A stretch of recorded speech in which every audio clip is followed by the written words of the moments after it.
हम शुरुआत करेंगे ये समझने से कि हमारा माइंड कैसे काम करता है।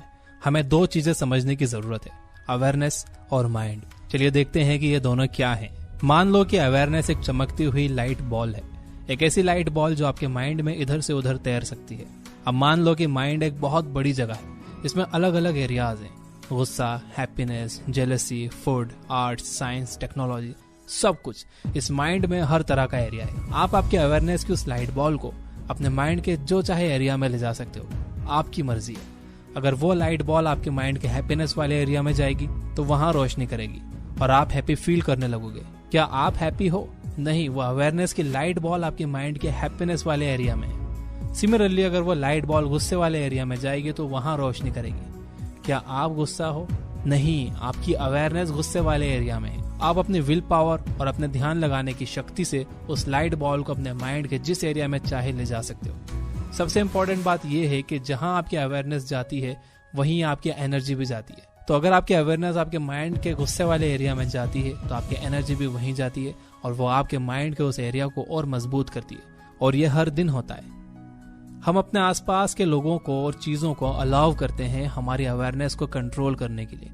तो वो लोग जहां चाहते हैं हमारे अवेयरनेस को वहां ले जाते हैं और हमारी एनर्जी भी वहीं चले जाती है। और जिस तरह के एरिया में हमारी एनर्जी जाती है वैसे ही हमारी लाइफ भी बनती है। तो आपका गोल आपके माइंड को कंट्रोल करना नहीं होना चाहिए, बल्कि आपको आपकी अवेयरनेस कहाँ जाएगी ये कंट्रोल करना चाहिए। तो ये हम कैसे कर सकते हैं? इसके लिए हमें ध्यान लगाना सीखना होगा। तो पहले ये देखते हैं कि ध्यान क्या होता है।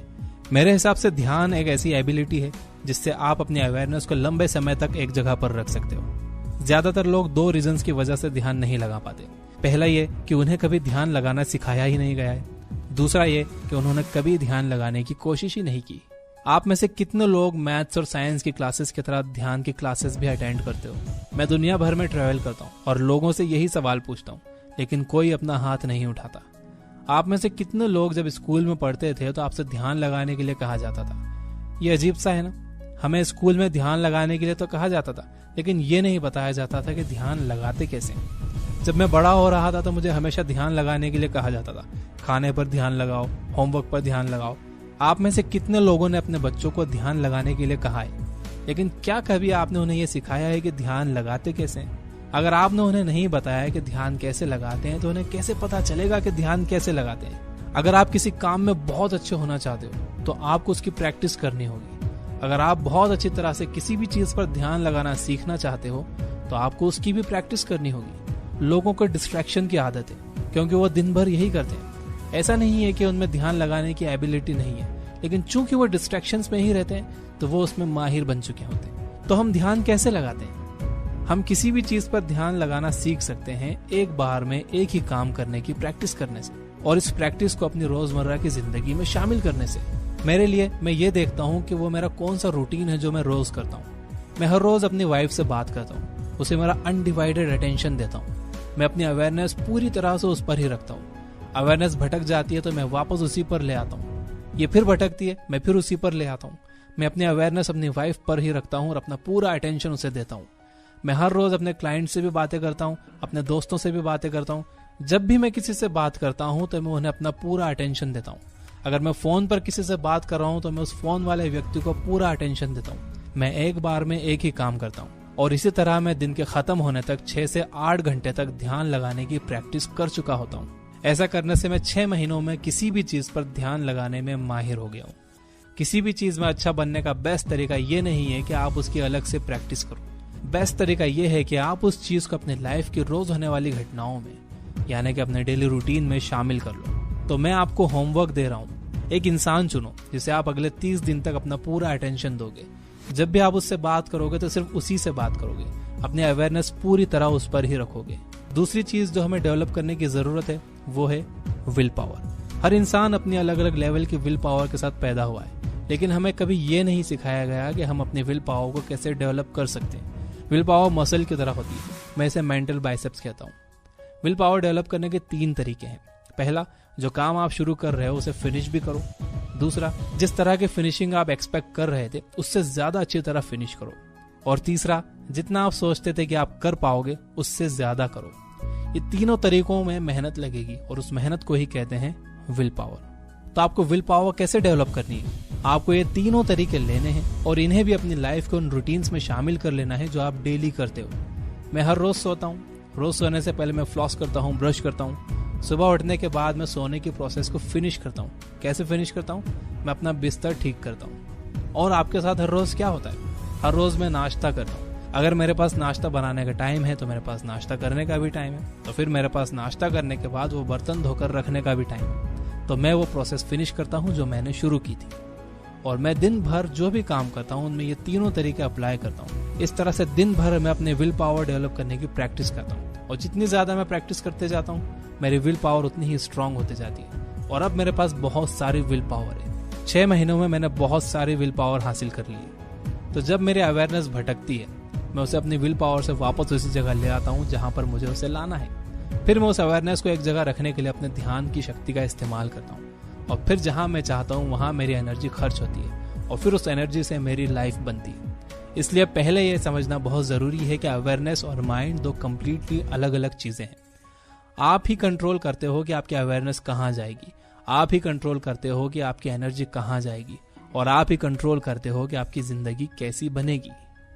अगली चीज हमें यह सीखनी चाहिए कि हम अपनी एनर्जी को कैसे मैनेज करें। हमें रोज एक लिमिटेड अमाउंट में एनर्जी मिलती है।